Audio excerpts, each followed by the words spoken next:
Now, I'm going to share with you something I've never shared in a conference. It's a personal testimony. And it might cause many of you to be very disappointed in me, and even not even hear anything I have to say. So be it. I preached in a lot of places once. As a young man in the ministry, I was privileged of being around a lot of very, very old and very, very godly men. And they would talk to me. Now these were men of God.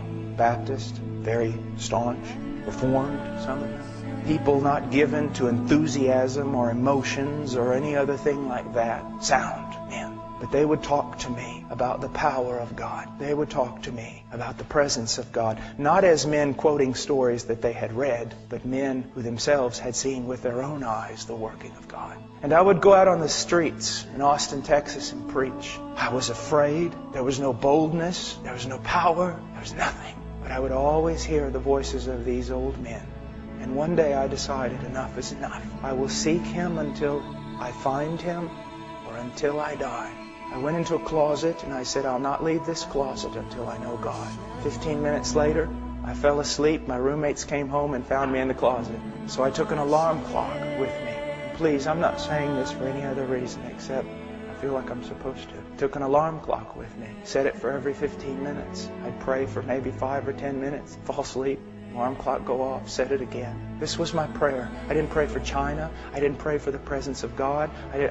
In the sense of my ministry, I asked one thing. Lord, you said if I seek you, I'll find you. You said it, Lord, that you would reveal yourself to me. You would let yourself be found by me if I seek you. Night after night after night after night for months. 2 and 3 hours a night, simply sitting there like this, on my knees. Lord, it's been 4 months now. It's been 5 days now, and you still have not come. And just sit there.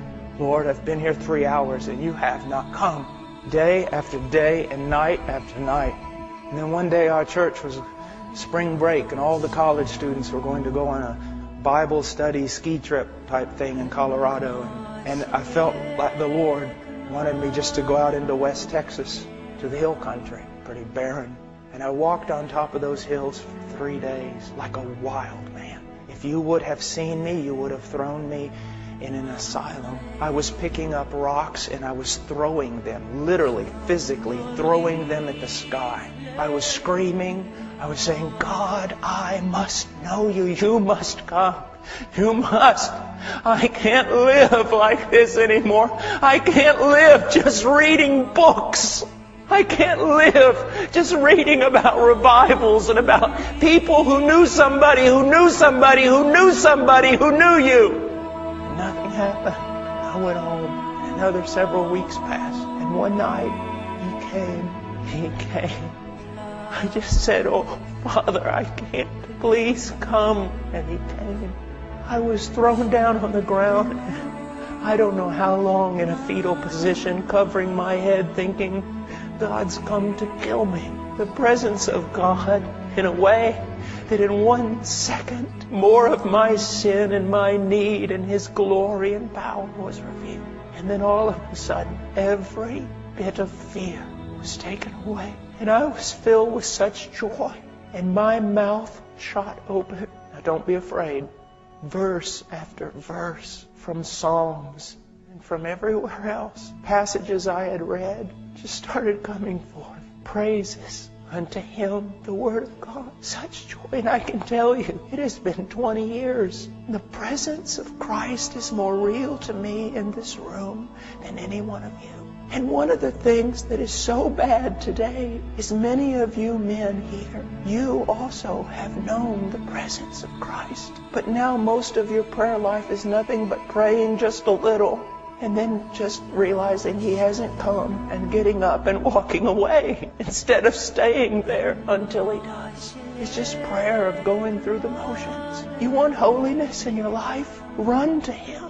And stay there. Stay there. My little boy, whenever I'm putting my shoes on and he realizes my bags are packed, he goes, Daddy, stay with Ian? Daddy, stay with Ian? Or Ian, go with Daddy? I find myself, even this morning in prayer, going, Father, stay with Paul. Father, stay with Paul. Or Paul, go with Father.